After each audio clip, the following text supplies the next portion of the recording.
تقربوا مال الیتیم، یتیم کے مال کے قریب مت جاؤ. ہم جاتے یا نہیں جاتے؟ اس کی یتیم ہونے کی ہم انتظار میں ہوتے ہیں. جو ہی وہ یتیم ہو گیا پورے محلے والے وہاں پہ لنگر لگتے ہیں اور سارے وہاں پہ ہاتھوں کے چلے جاتے ہیں. مصیبت کی اس گھڑی میں اس کے ساتھ کوآپریٹ کرنی چاہیے، اس کے ساتھ تعاون کرنی چاہیے. ہونا تو یہ چاہیے تھا اس کے لیے محلے کے لوگ، سوسائٹی کے لوگ اس کے لیے کھانے پینے کا انتظام کر لیتے، لیکن الٹا سارے محلے کے لوگ مولوی صاحب کی امامت میں سارے وہاں پہ باجماعت وہاں پہ یتیم کی مال پہ ہاتھ صاف کرنے کے لیے پہنچ چکے ہوتے ہیں. یقین نہ آئے گھروں میں جائیں اور سورہ الانعام پڑھ کر دیکھ لیں. وَلَا تَقْرَبُوا مَالَ الْيَتِيمِ، یتیم کے مال کے قریب مت جاؤ. ہم انتظار میں کبھی یتیم ہوگا اور مختلف بہانوں سے یتیم کو روج لیتے ہیں. اب تو مرنا بھی بہت مشکل بنا دیا ہے، اب تو غریب آدمی کے لیے مرنا بھی بہت مشکل بنا دیا ہے. وَلَا تَقْرَبُوا مَالَ الْيَتِيمِ، یتیم کے مال کے قریب تک مت جاؤ. اور ہم انتظار میں ہے کب محلے کا کوئی بچہ یتیم ہو جائے اور ہم اس پہ دین کے لیبل لگا کر، دین کے منوگرام لگا کر وہاں پہ ختم کے نام سے، چہلم کے نام سے، فلانا کے نام پہ، فستان کے نام پہ یتیم کے مال پہ ہاتھ صاف کرنے کے لیے سارے پہنچ کے ہوتے ہیں. انا للہ و انا الیہ راجعون. رسول اللہ صلی اللہ علیہ وسلم کے کزن سیدنا جعفر رضی اللہ عنہ شہید ہوتے ہیں.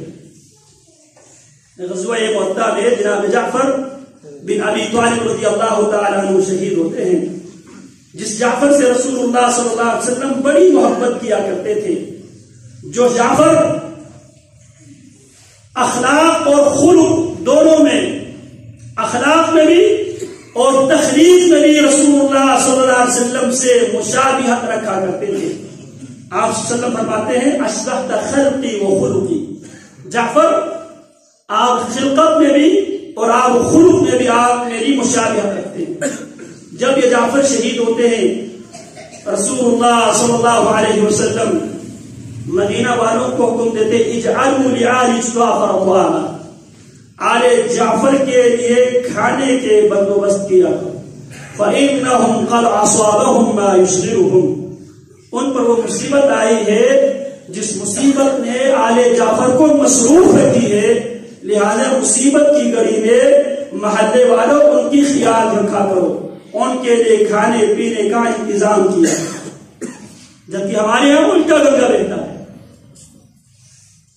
اور یہ سب ظلم یہ ہے، یتیم کے مال پہ ہاتھ صاف کیا جاتا ہے دینداری کے نام پہ. اس مرے ہوئے انسان کو جنت میں زبردستی بھجوانے کے بہانے سے وہ خود یتیم صدقہ خیرات کے مستحق ہوتے ہیں. بس اوقات ایسی کنڈیشن ہوتی ہے کہ وہ خود صدقات و خیرات کے مستحق ہوا ہے، ہم اس مستحق کو بھی معاشرے کے سارے لوگ اس کو بھی چونا لگا کے آتے ہیں. لیکن اس کے اوپر ٹیپ یہ لگا دیتا ہے دین کا، عبادت کا، باپ کو بخشوانے کا. اس لیے ہم اس کو آنکھیں بند کر کے قبول کرتے ہیں. تو سورہ انعام کی